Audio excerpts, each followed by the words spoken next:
नमस्कार, मैं हूं सौरभ श्रीवास्तव। समाजवादी पार्टी के नेता स्वामी प्रसाद मौर्य द्वारा रामचरितमानस पर दिए गए बयान के बाद पूरे देश में हंगामा मचा हुआ है। आए दिन इस बयान पर राजनेताओं की प्रतिक्रियाएं सामने आ रही है। इस बयान को लेकर के समाजवादी पार्टी की आलोचना बीजेपी और दक्षिणपंथी समूह लगातार कर रहे हैं।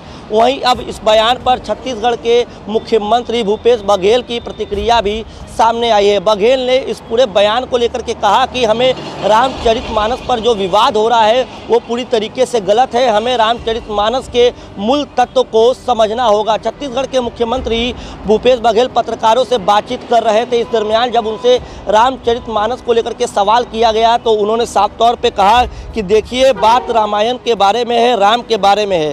राम को आप किसी भी रूप में देख सकते हैं।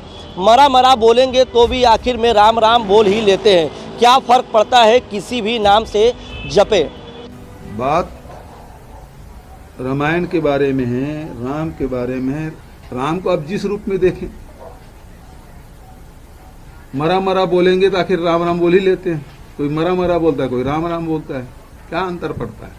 आप किसी नाम से उसे जपें, चाहे उसके विरोध में भी बात करें तो ऊपर भी उसका नाम है। दूसरी बात, रामायण के मामले में कहना चाहूँगा, मैं उस दिन भी बोला था कि इस मामले में विनोद भावे जी ने बहुत अच्छी बात कही है। किसी भी धर्म ग्रंथ के या किसी भी दर्शन के किसी समय लिखा गया है तो आज के समय में, आज की परिस्थिति में उसको गूढ़ विवेचना करना चाहिए और उस तत्व को, सार तत्व, सूक्ष्म से सूक्ष्म तत्व को भी विचार करके ग्रहण करना चाहिए। जस के तस ग्रहण नहीं करने का आवश्यकता है। 650 साल पहले रामायण लिखा, वाल्मीकि रामायण तो और पहले का लिखा गया है। देश में अनेक प्रदेश हैं जहां रामायण की रचना, कितने भाषा में रामायण की रचना हुई है। तो वो जैसे लिखे उसी प्रकार से आपको स्वीकार करने की आज की परिस्थिति में जरूरत नहीं है। जो जो मूल तत्व है उसकी विवेचना करिए और उसके जो सूक्ष्म तत्व को ग्रहण करिए, जो आज आपके लिए जरूरी है। तो और ये जो वाद विवाद कर रहे हैं वो गलत है।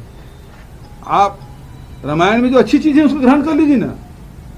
उसमें जो मान लो आपको नहीं जानता उसे छोड़ दीजिए, लेकिन उसके अलावा बहुत सारी चीजें, एक चौपाई, एक दोहा, 2-4 दोहे से फर्क नहीं पड़ता उस इतने बड़े ग्रंथ में।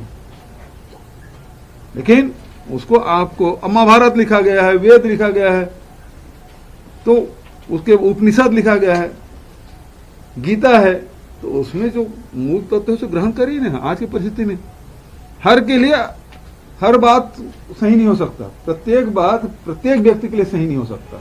हम आपको बता दें कि ये जो पूरा रामचरितमानस के को लेकर के जो बवाल चल रहा है और लगातार जो नेताओं की प्रतिक्रियाएं आ रही है, दरअसल कुछ दिनों पहले समाजवादी पार्टी के वरिष्ठ नेता स्वामी प्रसाद मौर्य ने रामचरितमानस की कुछ चौपाई को लेकर के सवाल उठाए थे। उनका कहना था कि रामचरितमानस की कुछ चौपाई को इससे हटा देना चाहिए क्योंकि वो किसी जाति को जो है वो इंगित करती है, जाति पर प्रहार करती है। ऐसे चौपाई को रामचरितमानस से हटा देना चाहिए। तो इसके बाद लगातार बीजेपी जो है वो समाजवादी पार्टी पर हमलावर हुई थी। इस पर तमाम तरीके की जो नेताओं की बयानबाजी हो रही थी। अब उत्तर प्रदेश में भी इसके जो बवाल चला था, अब ये बवाल पूरे देश में फैल चुका है और इस पर अब छत्तीसगढ़ के मुख्यमंत्री भूपेश बघेल ने भी जिस तरीके से अपनी प्रतिक्रिया दी है कि 2-4 चौपाई से ग्रंथ को कोई भी फर्क नहीं पड़ता है। इस पर आपकी क्या कुछ राय है, हमें कमेंट कर जरूर बताएं।